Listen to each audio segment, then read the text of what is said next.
ହଉଛି ପ୍ରଫିଲ୍। ଆସନ୍ତୁ ଆମେ ବାକ୍ୟ ଶିଖିବା ପୂର୍ବରୁ ଆମେ ପଦେ ପ୍ରାର୍ଥନା କରିବା।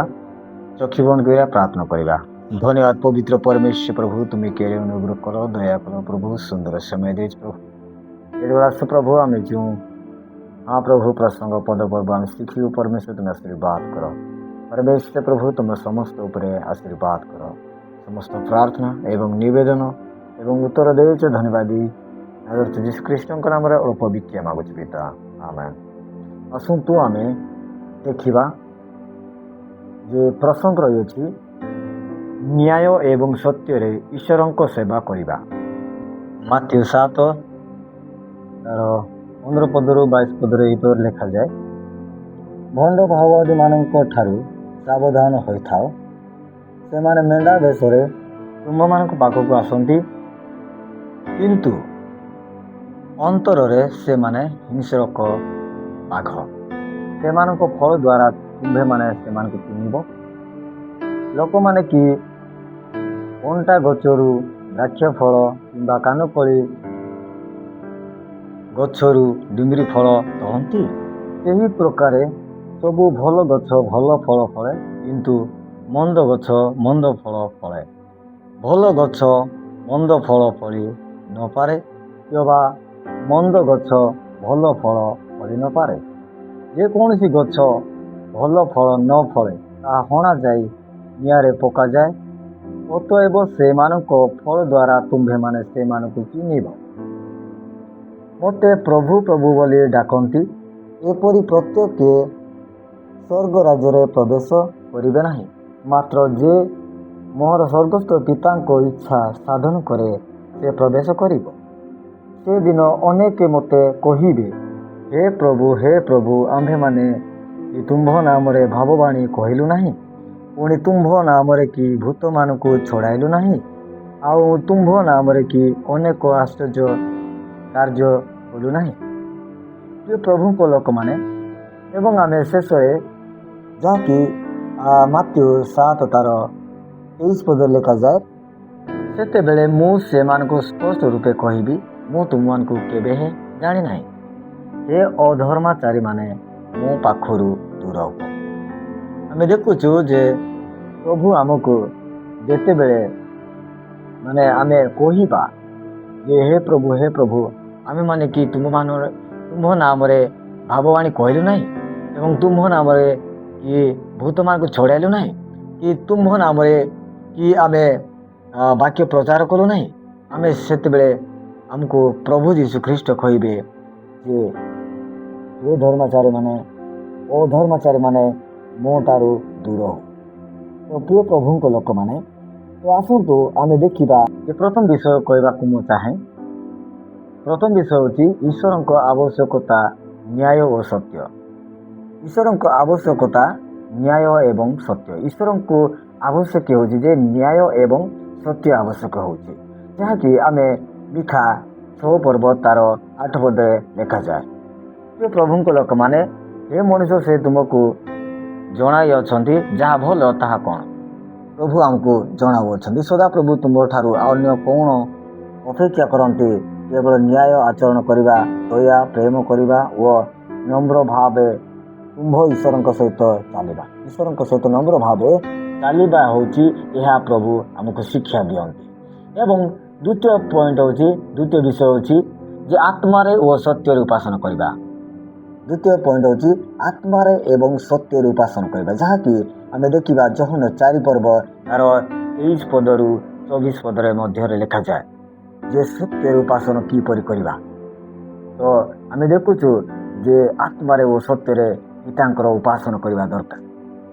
तो तृतीय पॉइंट होची 3 नंबर होची जे जीवंत बलिदान स्वरूप सेवा।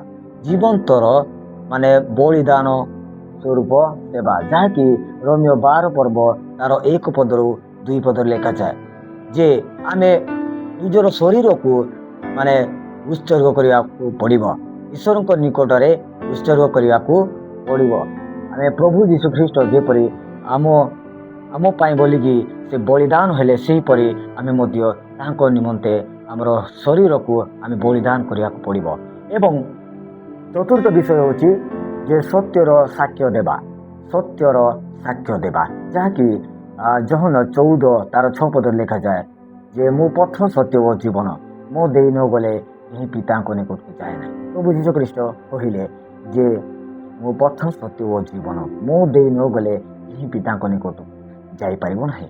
ତ ସେଥିପାଇଁ ଯେ ପ୍ରଭୁଙ୍କ ଲୋକମାନେ ଆହୁରି ମଧ୍ୟ ଦେଖୁଛୁ ଯେ ଏଫେସୀୟ 4 ପର୍ବ ତାର 15 ପଦରେ ଲେଖାଯାଏ ଆମ୍ଭେମାନେ ପ୍ରେମରେ ସତ୍ୟ ପାଳନ କରି ସବୁ ବିଷୟରେ ତାହାଙ୍କଠାରେ ବୃଦ୍ଧି ପାଉ। ଆମେ ସତ୍ୟରେ ମାନେ ସତ୍ୟକୁ ଆମେ ପାଳନ କରି ଆମେ ତାହାଙ୍କଠାରେ ଆମେ ବୃଦ୍ଧି ପାଇବା ଦରକାର। ତ ପ୍ରିୟ ପ୍ରଭୁଙ୍କ ଲୋକମାନେ, ଏବଂ ଆମେ ଦେଖୁଛୁ ଯେ ନ୍ୟାୟ ଏବଂ ସତ୍ୟରେ ଈଶ୍ୱରଙ୍କ ସେବା କରିବାର ଅର୍ଥ ହେଉଛି ଯେ ପ୍ରତ୍ୟେକ କାର୍ଯ୍ୟରେ ସଚ୍ଚୋଟ ରହିବା, ଯାହାକି ସଂସାରର ମିଥ୍ୟା ଏବଂ କପଟଠାରୁ ଦୂରେଇ ରହିବା, ମିଥ୍ୟା ଏବଂ କପଟ ଠାରୁ ଆମେ ଦୂରେଇ ରହିବା ଏବଂ ଅନ୍ୟ ପ୍ରତି ନ୍ୟାୟ ପରାୟଣ ହେବା, ଯାହାକି ଦୁର୍ବଳ ଓ ପୀଡ଼ିତଙ୍କ ପ୍ରତି ନ୍ୟାୟ ଓ ଦୟା ପ୍ରଦର୍ଶନ କରିବା ଏବଂ ପୀଡ଼ିତମାନଙ୍କ ନିମନ୍ତେ ଆମେ ଦୟା ହେବା ଦରକାର। ଏବଂ ଆମେ ଦେଖୁଛୁ ଈଶ୍ୱରଙ୍କ ବାକ୍ୟକୁ ଅନୁସରଣ କରିବା, ଈଶ୍ୱରଙ୍କ ବାକ୍ୟକୁ ଅନୁସରଣ କରିବା, ଯାହାକି ଆମେ ଦେଖୁଛୁ ବାଇବଲର ଶିକ୍ଷାକୁ ନିଜ ଜୀବନର ଦର୍ପଣ କରିବା, ନିଜ ଜୀବନର ଆମେ ଦର୍ପଣ କରିବା। ଏବଂ ଆମେ ଦେଖୁଛୁ ଯେ ପଞ୍ଚମ ବିଷୟ ହେଉଛି ବା 5 ନମ୍ବର ବିଷୟ ହେଉଛି ଯେ ଜୀବନରେ ସତ୍ୟର ପ୍ରଭାବ, ଜୀବନରେ ସତ୍ୟର ପ୍ରଭାବ, ଯାହାକି ଗୀତ ସଂହିତା 25 ତାର 14 ପଦରେ ଲେଖାଯାଏ ଯେ ଆମେ ଯେଉଁମାନେ ସଦାପ୍ରଭୁଙ୍କୁ ଭୟ କରନ୍ତି ସେମାନଙ୍କ ନିକଟରେ ସେ ଆପଣା ନିୟମ ଜଣାନ୍ତି। ଯେଉଁମାନେ ସଦାପ୍ରଭୁ ପରମେଶ୍ୱରଙ୍କୁ ଭୟ କରନ୍ତି ତାଙ୍କର ନିୟମ ପରମେଶ୍ୱର ଜଣାନ୍ତି। ତ ଆଉ 6 ନମ୍ବର ପଏଣ୍ଟ ହେଉଛି ଯେ କାର୍ଯ୍ୟରେ ନ୍ୟାୟ ପ୍ରକାଶ କରିବା। 6 ନମ୍ବର ପଏଣ୍ଟ ହେଉଛି ଯେ କାର୍ଯ୍ୟରେ ନ୍ୟାୟ ପ୍ରକାଶ କରିବା, କାର୍ଯ୍ୟରେ ଆମେ କାର୍ଯ୍ୟ କରି ଆମେ ନିୟମକୁ ପ୍ରକାଶ କରିବା, ପ୍ରଭୁଙ୍କର ନିୟମକୁ ଆମେ ପ୍ରକାଶ କରିବା, ଯାହାକି ଆମେ ଦେଖୁଛୁ ଯେ କଲେଜ 3 ତାର 23 ପଦରେ ଲେଖାଯାଏ। ତ ପ୍ରିୟ ପ୍ରଭୁଙ୍କ ଲୋକମାନେ ଆହୁରି ମଧ୍ୟ ଆମେ ଦେଖୁଛୁ ଯେ 7 ନମ୍ବର ପଏଣ୍ଟ ହେଉଛି ଯେ ସତ୍ୟ କହିବା ଏବଂ କପଟତା ବର୍ଜ। ଆମେ ସତ୍ୟ କହିବା ହେଉଛି ଯେ ଅନେକ କପଟ ମଧ୍ୟରେ ଏବଂ ଅନେକ ମିଛ ମଧ୍ୟରେ ଆମେ ସତ୍ୟ କହିବା ଦରକାର। ତାହା ହେଉଛି ଯେ ଏଫେସୀୟ 4 ପର୍ବ ତାର 25 ପଦରେ ଲେଖାଯାଏ। ଆହୁରି ମଧ୍ୟ ଦେଖୁଛୁ ଯେ ପ୍ରଭୁଙ୍କ ଲୋକମାନେ ଯେ 8 ନମ୍ବର ପଏଣ୍ଟ ହେଉଛି ଯେ ନ୍ୟାୟ ବିଚାରରେ ପକ୍ଷପାତ ନ କରିବା। ନ୍ୟାୟ ବିଚାର ଯେତେବେଳେ ହେଉଛି ଆମେ ପକ୍ଷପାତ ଏବଂ ତାଙ୍କ ଯାହାକି ପକ୍ଷପାତ ଆମେ କରିବା ନାହିଁ। ଏବଂ ଆମେ ଦେଖୁଛୁ ଯାହାକି ଲେବୀ ପୁସ୍ତକ ଯାହାକି 19 ପର୍ବ ତାର 15 ପଦରେ ଲେଖାଯାଏ ଆମେ ପକ୍ଷପାତ କରିବା ନାହିଁ। ଯେତେବେଳେ ନ୍ୟାୟ ବିଚାର ଚାଲିଛି ସେହି ସମୟରେ ଆମେ ପକ୍ଷପାତ କରିବା ନାହିଁ। 9 ନମ୍ବର ବିଷୟ ହେଉଛି ଯେ ପବିତ୍ରତା ଏବଂ ନିର୍ମଳ ହୃଦୟ, ପବିତ୍ରତା ଏବଂ ନିର୍ମଳ ହୃଦୟ। ଆମେ ତାହା ମଧ୍ୟ ଦେଖିବା ଗୀତ ସଂହିତା 24 ପର୍ବ ତାର 4 ପଦରୁ 5 ପଦ ମଧ୍ୟରେ ଲେଖାଯାଏ, ଯାହାକି ଆମେ ଦେଖୁଛୁ ଈଶ୍ୱରଙ୍କ ସେବା କରିବା ପାଇଁ ଆମର ଉଦ୍ଦେଶ୍ୟ ମଧ୍ୟ ଶୁଦ୍ଧ ହେବା ଆବଶ୍ୟକ। ଏବଂ ଆମେ ଦେଖୁଛୁ ଯେ ଶୁଦ୍ଧ ଭାବରେ ଆବଶ୍ୟକ ରହିଛି। ଏବଂ ଆମେ ଆହୁରି ମଧ୍ୟ ଦେଖିବା ଯେ 10 ନମ୍ବର ପଏଣ୍ଟ ହେଉଛି ଯେ ଦୁଃଖୀ ଓ ଦରିଦ୍ରଙ୍କ ସେବା ହିଁ ପ୍ରକୃତ ନ୍ୟାୟ। ଦୁଃଖୀ ଏବଂ ଦରିଦ୍ରମାନଙ୍କର ସେବା ହିଁ ପ୍ରକୃତ ନ୍ୟାୟ, ତାହା ହେଉଛି ପ୍ରକୃତ ନ୍ୟାୟ। ଏବଂ ଆମେ ଦେଖୁଛୁ ତାହା ହିଁ ପ୍ରକୃତ ନ୍ୟାୟ, ଯାହାକି ଦିଶାୟ 1 ପର୍ବ ତାର 17 ପଦରେ ଲେଖାଯାଏ। ଦିଶାୟ 1 ପର୍ବ ତାର 17 ପଦରେ ଲେଖାଯାଏ ଯେ ସତ୍ୟ ଯାହାକି ନ୍ୟାୟ, ଯାହାକି ଦୁଃଖ ଦରିଦ୍ରମାନଙ୍କର ଯାହାକି ଆମେ ସେବା କରିବା ତାହା ହିଁ ନ୍ୟାୟ ଅଟେ। ତ ନ୍ୟାୟ କରିବା ଶିଖ, ଆମେ ନ୍ୟାୟ କରିବା ଶିଖିବାକୁ ପଡ଼ିବ। ଏବଂ ଆମେ ଦେଖୁଛୁ ଯେ 11 ନମ୍ବର ପଏଣ୍ଟ ହେଉଛି ଯେ ସତ୍ୟର ଆତ୍ମା, ଯାହାକି ପବିତ୍ର ଆତ୍ମା। ସତ୍ୟର ଆତ୍ମା ହେଉଛି ପବିତ୍ର ଆତ୍ମା, ଯାହାକି ଯୋହନ 16 ପର୍ବ ତାର 13 ପଦରେ ଲେଖାଯାଏ। ତ ଦେଖୁଛୁ ଯେ ନ୍ୟାୟ ଓ ସତ୍ୟରେ ଈଶ୍ୱରଙ୍କ ସେବା କରିବା ହେଉଛି କ'ଣ ନା ଯାହାକି ମିଥ୍ୟାକୁ ତ୍ୟାଗ କରିବା ଏବଂ ପକ୍ଷପାତହୀନ ହେବା ଏବଂ ଅସହାୟଙ୍କ ପ୍ରତି ଦୟାଳୁ ହେବା, ଅସହାୟମାନଙ୍କ ପ୍ରତି ଦୟାଳୁ ହେବା ଏବଂ ପବିତ୍ରୀକରଣ କରିବା, ଆତ୍ମ ପବିତ୍ରୀକରଣ କରିବା। ଏବଂ ଦେଖୁଛୁ ଯେ 12 ନମ୍ବର ପଏଣ୍ଟ ହେଉଛି ଯେ ସତ୍ୟତା ଏବଂ ଦେଖାଣିଆ ଭକ୍ତି ମଧ୍ୟରେ ପାର୍ଥକ୍ୟ। ସତ୍ୟତା ଏବଂ ଦେଖାଣିଆ ଭକ୍ତି ମଧ୍ୟରେ ପାର୍ଥକ୍ୟ, ଯାହାକି ଆମ 5 ପର୍ବ 21 ଏବଂ 24 ପଦ ମଧ୍ୟରେ ଲେଖାଯାଏ ଯେ ଆମ୍ଭେ ତୁମମାନଙ୍କ ପର୍ବ ଦିନ ସମୂହକୁ ଘୃଣା କରୁ, ତୁମମାନଙ୍କ ଉତ୍ସବ ସମୂହକୁ ଆମେ ପସନ୍ଦ କରୁନାହୁଁ, ମାତ୍ର ନ୍ୟାୟ ଜଳଧାରା ପରି ଓ ଧର୍ମ ଏକ ନିରନ୍ତର ପ୍ରବାହିତ ସ୍ରୋତ ପରି ବହିଯାଅ। ଆମର ନ୍ୟାୟ ଯେପରି ଜଳ ପରି, ମାନେ ଜଳ ଯେପରି ବହୁଅଛି ସେହିପରି ଆମର ନ୍ୟାୟ ବହିବା ଦରକାର। ଏବଂ ଆମେ ଦେଖୁଛୁ ଯେ 13 ନମ୍ବର ପଏଣ୍ଟ ହେଉଛି ଯେ ନ୍ୟାୟ ପ୍ରତିଷ୍ଠା ପାଇଁ ସାହସ।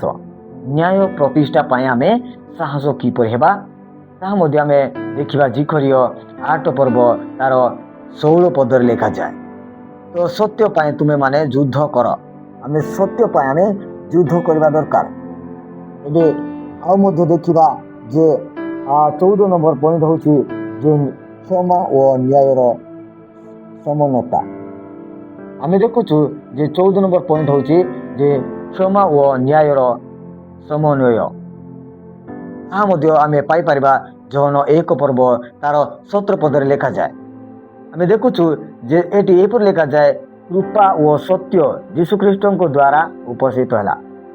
ସତ୍ୟ ଏବଂ କୃପା ଯାହାକି ଯୀଶୁଖ୍ରୀଷ୍ଟଙ୍କ ଦ୍ୱାରା ଉପସ୍ଥିତ ହେଲା।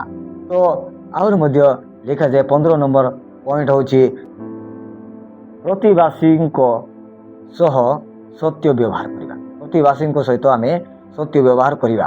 ଆମେ ସତ୍ୟରେ ସତ୍ୟ ପଥକୁ କଡ଼ାଇ ନେବା। ତାହା ମଧ୍ୟ ଆମେ ଦେଖିବା ଯେ ମାତ୍ୟୁ 22 ତାର 39 ପଦରେ ଲେଖାଯାଏ।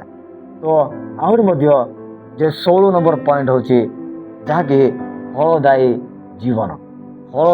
ଜୀବନ, ଯାହାକି ଜୀବନର ପ୍ରମାଣ, ଆମ ଜୀବନର ତାହା ଏକ ପ୍ରମାଣ ଅଟେ। ଯାହାକି ଆମେ ଆଉ ଦେଖିବା ଯେ ପ୍ରଥମ ଜହନ 3 ତାର 18 ପଦ ଲେଖାଯାଏ ଯେ ଆମ୍ଭର ସନ୍ତାନଗଣ ଆମ୍ଭ କଥାରେ ବା ଜିହ୍ୱାରେ ନୁହେଁ ବରଂ କର୍ମରେ ଓ ସତ୍ୟରେ ପ୍ରେମ କରୁ। ଆମେ କେବଳ କହିବା ନାହିଁ, ଆମେ ଜିହ୍ୱାର କେବଳ କହିବା ନାହିଁ, ଆମେ ସତ୍ୟରେ ଏବଂ କାର୍ଯ୍ୟରେ ମଧ୍ୟ ଦେଖେଇବାକୁ ପଡ଼ିବ। ଏବଂ ଆମେ ଦେଖୁଛୁ ଯେ ଆମେ କାର୍ଯ୍ୟ ଦ୍ୱାରା ଦେଖିବାକୁ ପଡ଼ିବ। ଏବଂ ଆମେ ଦେଖୁଛୁ ଆହୁରି ମଧ୍ୟ ଲେଖାଯାଏ ଯାହାକି ଆପଣଙ୍କ ପାଇଁ ଏକ ଚିନ୍ତନ, ଆମମାନଙ୍କ ପାଇଁ ଏକ ଚିନ୍ତନ ଆମେ ଦେଖୁଛୁ, ଯାହାକି ଜହନ 8 ପର୍ବ ତାର 32 ପଦରେ ଲେଖାଯାଏ। ତ ଆମ୍ଭମାନଙ୍କ ନିମନ୍ତେ ଏକ ଚିନ୍ତା ରହିଅଛି। ତାହା ପ୍ରଭୁ ଯେ କ'ଣ କହୁଛନ୍ତି ଯେ ଏଠି ଲେଖା ହେଇଛି, ନ୍ୟାୟ ଓ ସତ୍ୟରେ ଈଶ୍ୱରଙ୍କ ସେବା କରିବା ଦ୍ୱାରା ଆମ୍ଭେ ମିଥ୍ୟାର ବନ୍ଧନରୁ ମୁକ୍ତ ହୋଇ ଏକ ଶାନ୍ତିପୂର୍ଣ୍ଣ ଜୀବନଯାପନ କରିପାରିବା।